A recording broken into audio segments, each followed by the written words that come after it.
ہم کے اے دل سخن سراپا تھے، واہ واہ واہ. ہم کے اے دل سخن سراپا تھے، ہم لبوں پر نہیں رہے آباد۔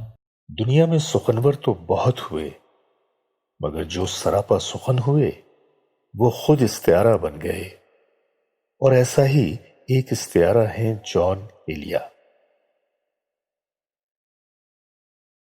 جان ایلیا وحشت کا استعارہ، جنون کا استعارہ، آگہی کے دکھ کا استعارہ، اداسی کا استعارہ۔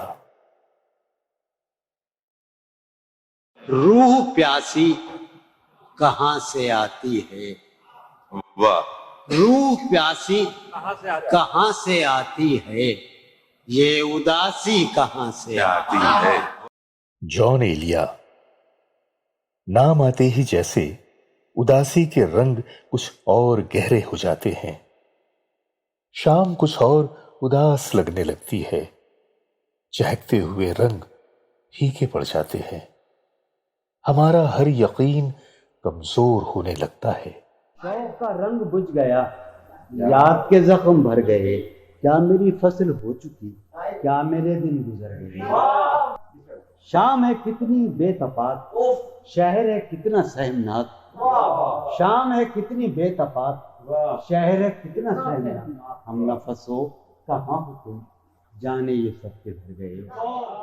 یہی کہانی جان کی تصویر کہتی ہے، یہی جان کا کلام کہتا ہے، یہی جان کا نام کہتا ہے۔ جان کو یوں بھی استعارہ ہونا تھا کہ ان کو خود استعاروں اور کنایوں کی تلاش تھی۔ جان کے قریب جو بھی لوگ تھے، جو لوگ انہیں پسند تھے، ان سب کو جان ایک خاص علامت یا سمبل کے طور پر دیکھتے تھے۔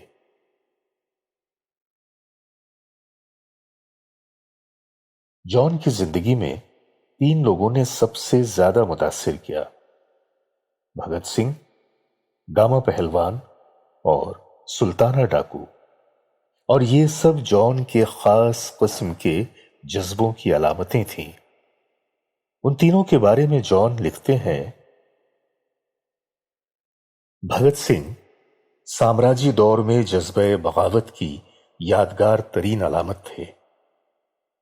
گاما پہلوان کو بر صغیر کی اس شکست خوردگی کے دور میں ہماری جسمانی قوت کے مظہر کی حیثیت حاصل تھی،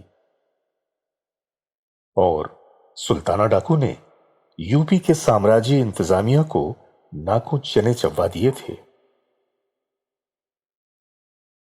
انہیں امروہہ سے جانے کا دکھ ہمیشہ ستاتا رہا۔ جب وہ کراچی پہنچے تو شدت سے اپنے آبائی شہر کو یاد کرتے ہوئے کہتے ہیں: میں پاکستان آ کر ہندوستانی ہو گیا۔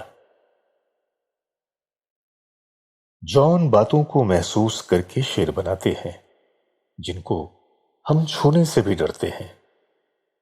ان کا مدعا بھی وحشتناک اور ان کا ترک مدعا بھی کربناک۔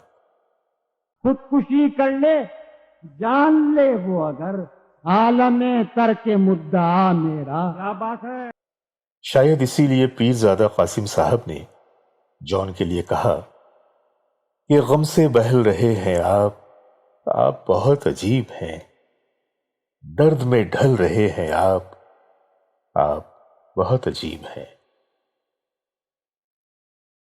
جان ایلیا کی برسی کے موقع پر یہ خاص پیشکش ریختہ فاؤنڈیشن کی جانب سے۔